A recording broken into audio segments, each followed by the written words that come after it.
Teman-teman, sebagai demokrat, kita tentu akan menerima siapapun yang dipilih oleh masyarakat, kalaupun dia bukan pilihan kita.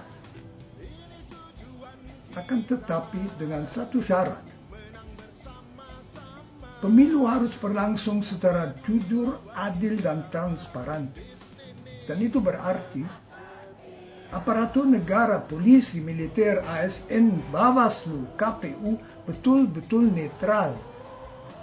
Nah, di situ Presiden Jokowi dituntut sebagai Presiden Republik Indonesia, ia seharusnya menjadi pelindung kita semua.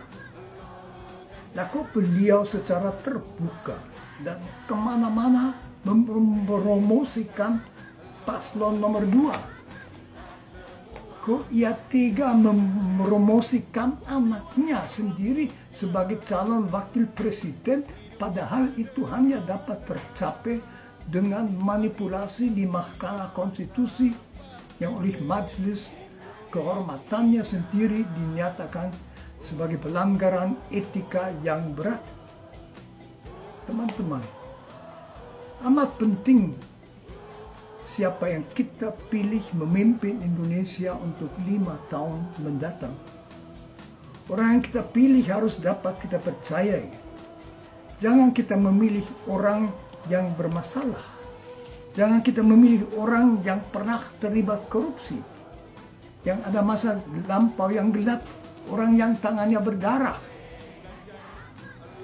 Teman-teman,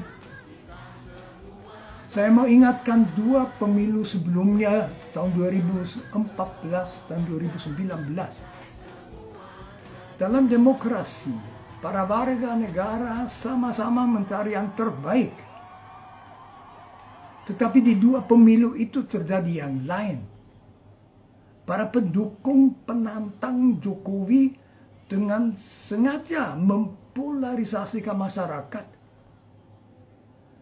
Mereka memakai bahasa perang, partai Allah melawan partai setan, dan di tahun 2019 mereka bicara tentang perang Armageddon, perang akhir antara baik dan buruk.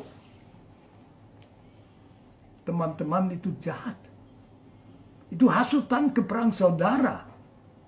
Kok sang penantang mengizinkan bahasa hasutan itu? Lagi-lagi 2019, dari quick count segera diketahui bahwa yang menang Jokowi dengan selisih kecil. Nah, kalau umpamanya penantang Jokowi menolak relevansi quick count itu tentu dapat diterima. Tetapi bukan itu. Ia malah mengumumkan tanpa dasar apapun, bohong dari udara kosong, bahwa ia menang dengan 63%. Sehingga para pendukungnya merasa bahwa pemilihan itu mau dicuri oleh kubu Jokowi. Sama seperti Presiden Trump di Amerika Serikat yang menyatakan bahwa kemenangannya dicuri oleh Biden. Mulai demonstrasi, ada kekerasan, ada orang mati. Selama 6 minggu berita bohong itu membawa Indonesia ke pinggir perang saudara. Baru sesudah pengumuman KPU, penantang itu akhirnya minta para pendukung untuk menghentikan demonstrasi. Nah, beliau sendiri membuka sikap dasarnya. Ditantang tentang etika kampanye, beliau tutus, etika dasmu. Teman-teman, apa kita mau menyerahkan kekuasaan negara ke tangan orang yang melemparkan etika ke tempat sampah? Tanpa etika yang tinggal adalah kekuasaan telanjang. Jangan kita izinkan Indonesia jatuh ke tangan orang yang hanya mencari satu kekuasaan di tangannya. Terima kasih.